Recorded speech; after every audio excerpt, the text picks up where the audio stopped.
U.S. Women's National Team coach Jill Ellis. When you look back at the Sweden loss, what's been the overriding emotion and lesson that you've carried forward? It was a really, really tough loss to swallow, especially, going out in the quarterfinal game. But it's always something that we can learn from. We can be better.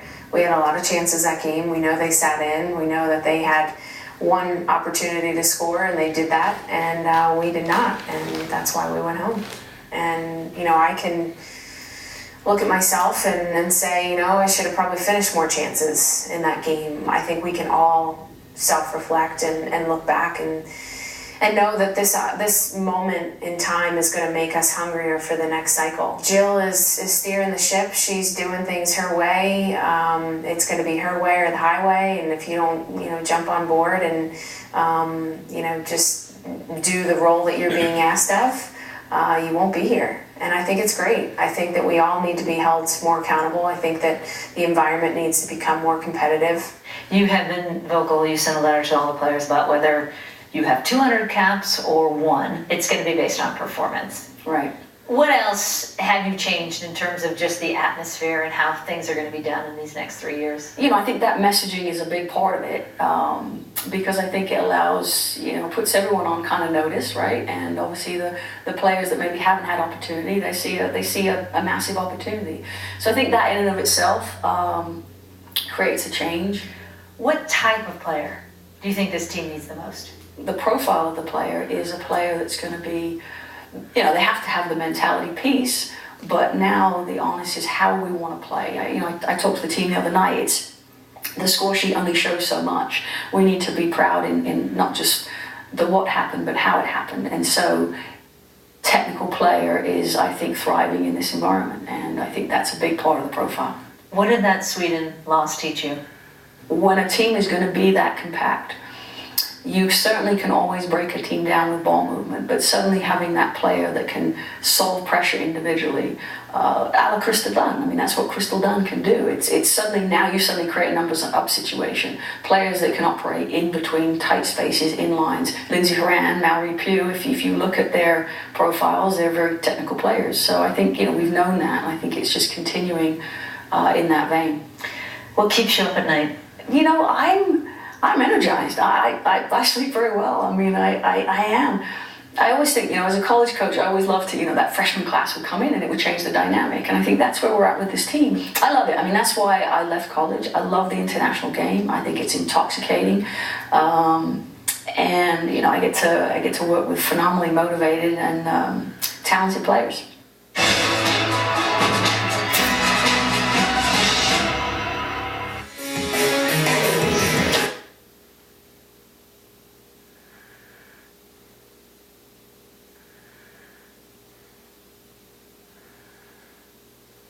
Switzerland tied at 0.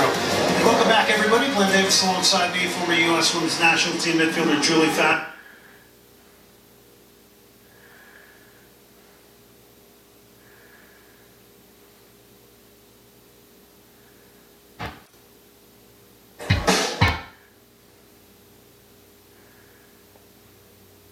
Switzerland for the first of 2 games a second Sunday in Minneapolis, and to say that people are having a good time, that's an understatement. Changes. Better time than watching the presidential debate, Glenn. Absolutely. Lynn Williams coming up, NWSL MVP, and also the NWSL Golden Boot winner of the Western League if they won the title. Kristen Press also coming out, so 2 strikers here might be able to solve this deep defending Switzerland. 2 strikers who have been so good in front of goal for so long. Game on here in the second half, Switzerland in the red, the United States dark blue. Of course, this is the first cap for Lynn Williams, so she becomes the 3rd player today to earn their first cap along with Casey Short. And Becky Sauerbrunn has switched over to the right side of that 3-back. Allie Long still central and Casey Short in that left back position. A more familiar position for her, given her season with Chicago Red Stars. Riley Williams trying to get turned. Bella for handling it here. Referee is Melissa Pastrana from Honduras. How about this? A big opportunity here. It's Lynn Williams. Lynn Williams with a first ever international goal. It comes less than a minute into the second half on her debut. 51 seconds in.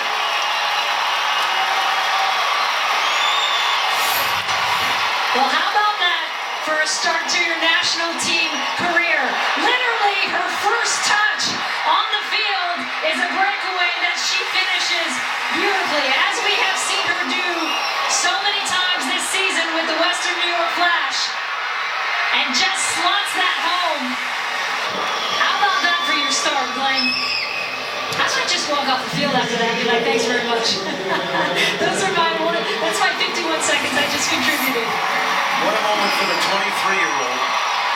Had 11 goals in the NWSL. It's out in the goal scoring department. Kalia Ohai with the Houston Dash. So what a stunning way to start the second half, but an exciting way. Lynn Williams gets things going. Into the box it comes. It's headed away by Sauerbrunn. Crystal Dunn now. Nice early ball. Here's Williams.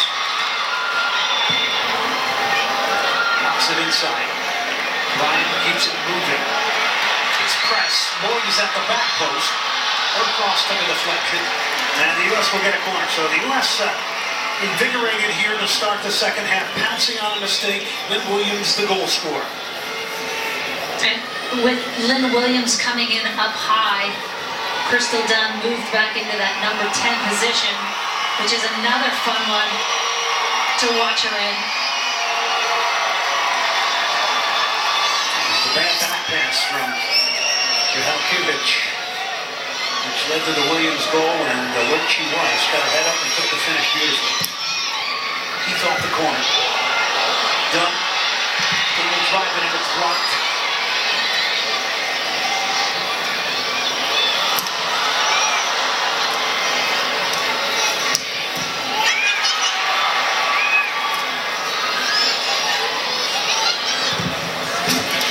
And the U.S. will get a throw in here now.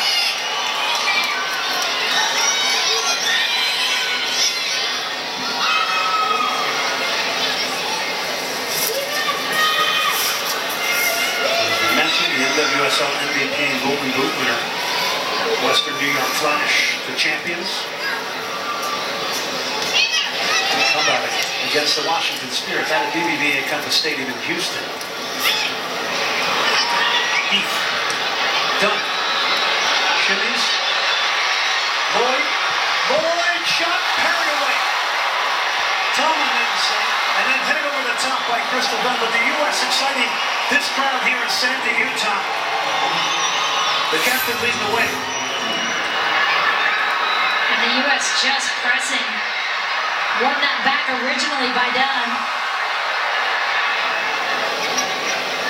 Great save there by Tallman. Quick reaction save.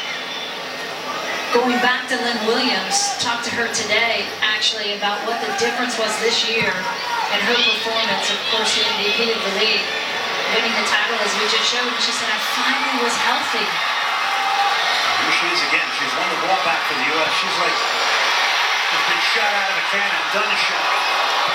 It's deflected. She gets dumped. It'll be a throw-in for the United States. The waves of pressure continue here in the early minutes of the second half in Sandy, Utah.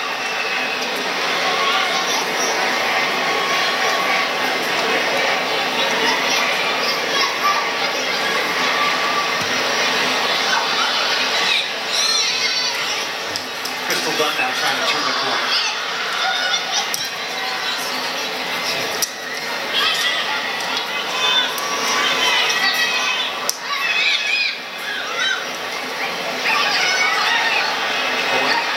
Dunn. Was cleared out of there by Caroline Abbey. Every time the U.S. loses the ball, immediately there's pressure on ball. Saw it earlier with Crystal Dunn. You just saw it there with press. And that's a change that you didn't see consistently before. and one I know that has been a huge thing for Jill Ellis. The U.S. a couple of short balls. They tried to go direct there to Carly Lloyd. You see the flexibility of Casey Short moving in for Sonic. In one of those center back positions now alongside of Long and Sauerbrunn. Here's a diagonal ball. Short will deal with that. Bad get away from Sullivan. Dangerous area here. Agbagun. Switzerland have got a few numbers in the attack here.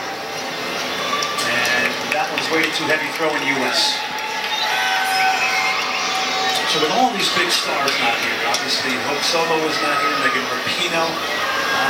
A lot of varying reasons why they haven't been brought into this camp. Well, and I think, you know, when I talked to Jill yesterday, I said, how is that going with those conversations with an Alex Morgan, who, of course, is a star of this team, but needs a rest? And she says, they've been good, they understand. It's about how you communicate the message. And you say to them, look, this isn't, of course, me saying that I don't want you here. It's me saying I need you to take a rest. And as players know, it's so hard to stop and to say, I do need a rest, but they do. So I think it's a healthy thing, actually. And of course, you're in this phase where you get a look and you gotta explore. I even asked her yesterday, how did Megan Rapinoe respond given your comments about her kneeling being a distraction? And she said she was fantastic. And it obviously wasn't about that. I said I needed to see some of the league players as well. And Williams will get it wide. We'll get back to that in a moment. Kristen Press. Brian was making the run. It was overhit and cleared by Switzerland. And she said Megan's response is, of course we need to see league players or else why have a league? That's a great thing. So they've kept the game ball that Lynn Williams scored her first ever U.S. international goal in her first appearance. And her first touch. We're going to live up to that standard now. She got her head up beautifully. Take a look at where Tallman was as she is creeping off her line and tucked it away wonderfully.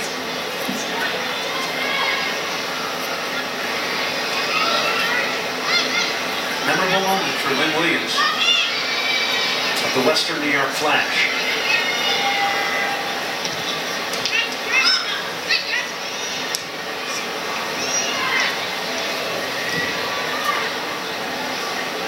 Casey Short now.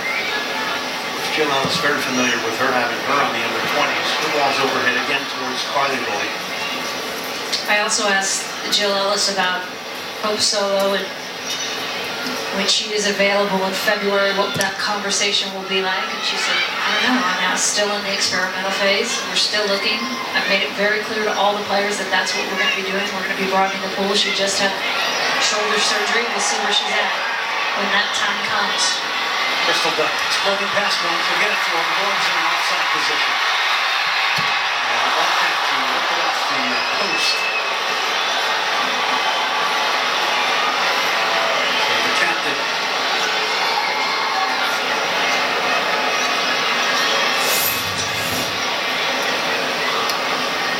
Creeping quite a bit offside there.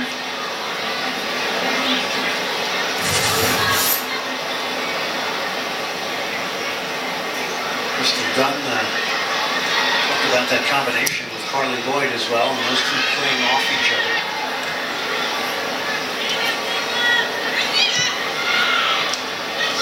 Agbagun tackled there, jumping into the tackle with Sauerbrunn.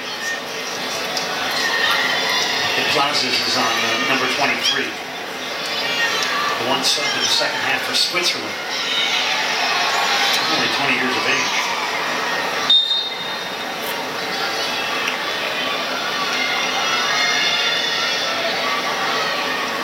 Plays for Zurich FC. Really is too bad with the 4 players missing for Switzerland because those are 4 excellent players. And had excellent World Cups as well. That would be a test for the U.S. with those 4 players in the lineup. You can see how organized they are. Talking about Fabian Kuhn, who had a hat-trick against Ecuador in the World Cup. Ramona Bachmann, who's their big star. She's injured back in Switzerland. Anna Maria Crnogornovic also scored in the World Cup. Their leading goal scorer in Euro qualifiers. And then, of course, the late scratch today, who played at Ohio State for 4 years, Lauren Dickenman. So he's elected to their Hall of Fame. Played out there in Ohio for Ohio State. Coach Lori Walker.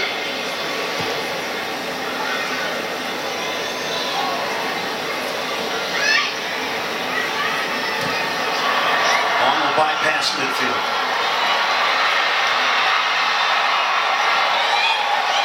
Harley Lloyd now. Just overhit it, and Williams was the target.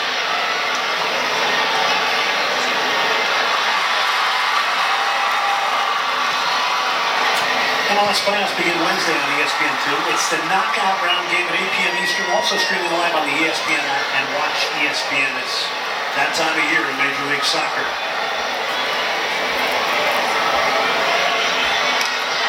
The left arm there of the captain, Abi, nudging off Crystal Dunn. And she's 28 years of age, plays for Bayern Munich. Long-time veteran for Switzerland.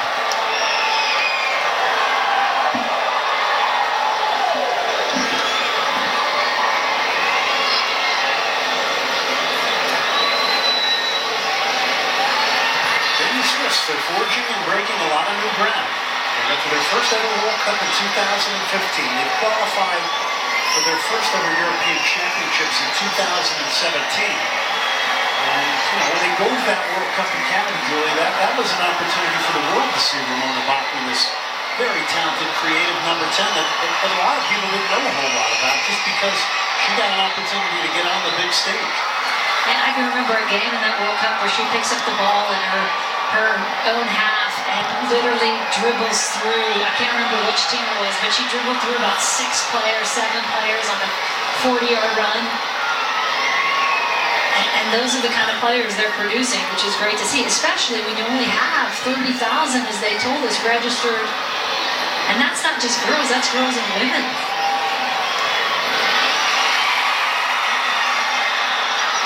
Let's give it away. Tomlin off her line and just drive it over the halfway line to safety. And this will be a good test for them. Down some veteran players. They've given up a goal in the second half, especially with the altitude here and the conditioning. Can they stay in it in the second half and respond? Done over the top. Williams trying to get there. Tomlin to the deflection. It'll be a goal kick. Back to that point. Take a look at this replay first. And there's Dunn in that number 10 position, just in that seam, trying to get something going. And Williams, with her pace, she can usually get on the end of that ball, but Tomlin, so far off her line, did very well, acting as almost a second sweeper there. I think Williams gets on the end of that. Yeah, about 10 yards outside her 18 there to provide the cover.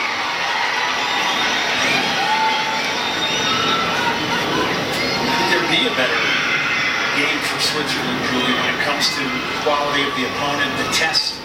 It's the perfect storm here for Coach Martina Voss-Tecklenburg.